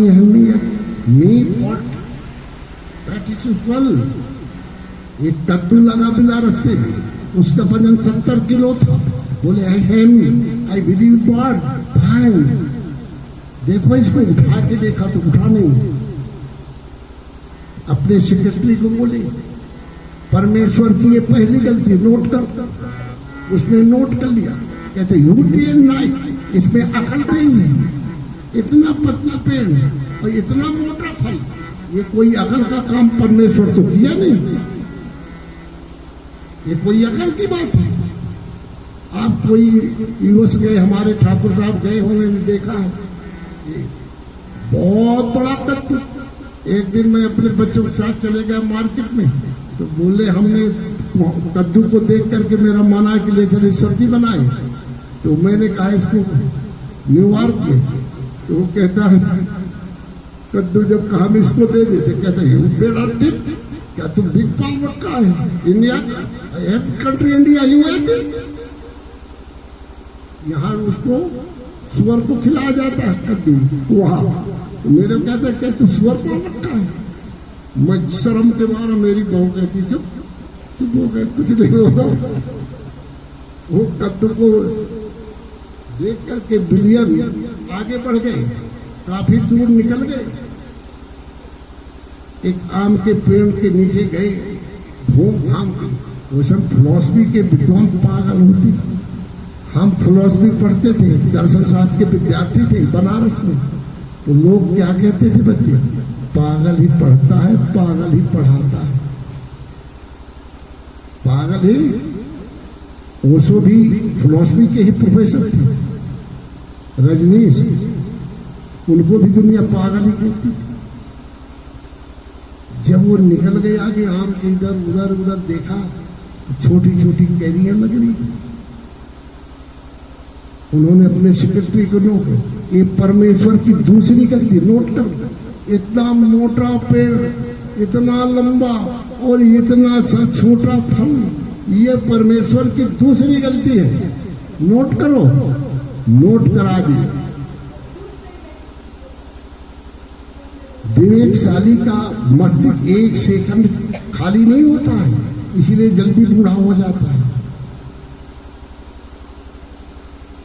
वो उसके अंदर लेट गई तो सोचने लगे। थोड़ी देर में हवा चली, एक कैरी टूट के आम की बिलियन के नाक में लगी। नाक में लगते ही डॉक्टर बिलियन के नाक यो हो गया।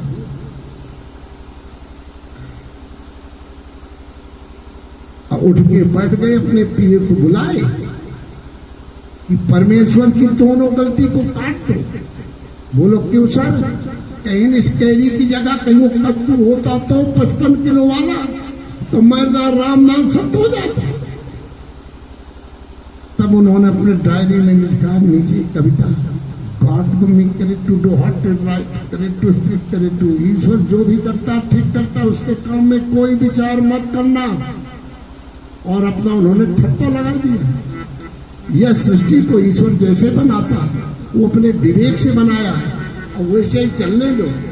कभी कभी तो हम अपने विवेक से ही चलाना शुरू कर देते हैं।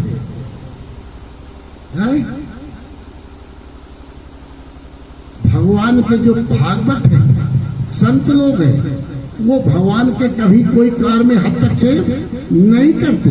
और जो हम अधूरे कचरे भक्त है ना, 2 लोटा पानी महादेव को डाले, तीसरे लोटे में बोले मेरा काम तो हुआ नहीं। ये कैसा महादेव? 2 पैसा देता नहीं, लेना ना देना, हम तो नहीं देते, चलो और कोई देवता देख देते। चलो गणेश जी का देखता हूँ लंबी सूढ़ है, ज्यादा अकलमंद है, थोड़ा हमारी वो मदद कर देंगे। जो व्यक्ति का मन स्थिर नहीं है, स्थिर बुद्धि वाला नहीं है, उस व्यक्ति का संग बड़ा दुखदायी होता है।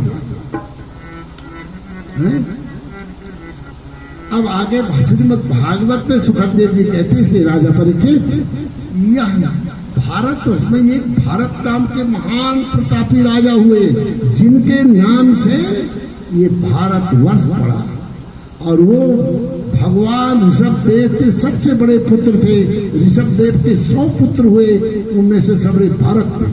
पहले ऐसा कानून नहीं था कि ज्यादा पुत्र ना हो।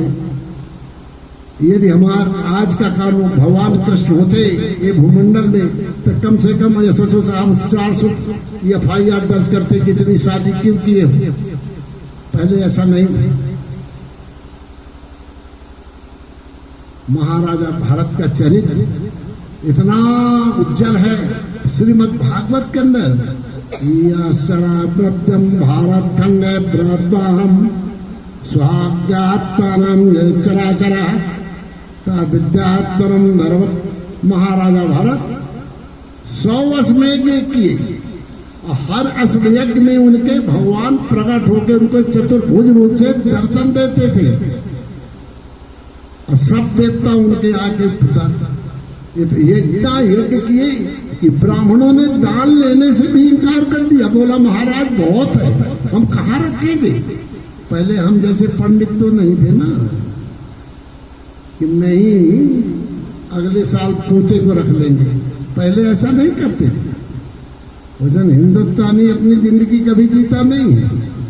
पहले तो भाई बंधुओं के लिए कमाए, फिर वह अपने बच्चों को कमाएगा, फिर बच्चों के लिए कमाएगा, और सत्य में राम नाम सत्य हो जाएगा, और वो अपने लिए कमाएगा ही।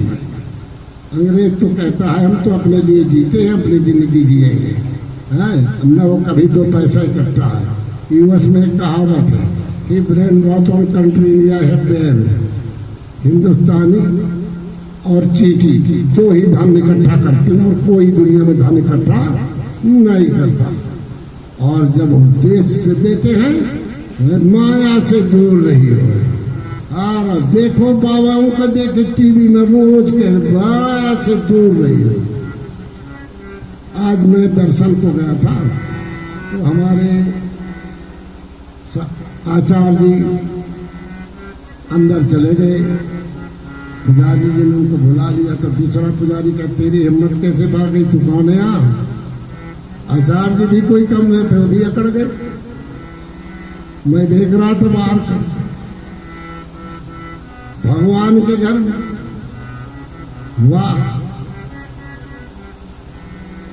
एक पुजारी जी पर्दा बंद कर दिया, पट इतने में एक सेठ जी आए, 10,000 की गड्डी ला के रख दिए। पुजारी ने तुरंत पट खोल दिया। कहन महाराज, दूसरे लोगों ने कहा बिहारी जी का पट बंद करके क्यों खोला पुजारी जी। कहन लक्ष्मी जी के लिए भगवान थोड़ी मना करते। लक्ष्मी जी आई तो भगवान के पास ही नहीं जाएंगे, और उसको पट खोल दिया। वृंदावन में हमारे पुत्र आ गए, हम कहन कि जल्दी दर्शन कराओ बिहारी जी, पट बंद हो जाएगा, कहन खुलवा लेंगे। हम कहते आज तक तो ऐसा वृंदावन में हुआ नहीं कि बिहारी जी का पट खुले।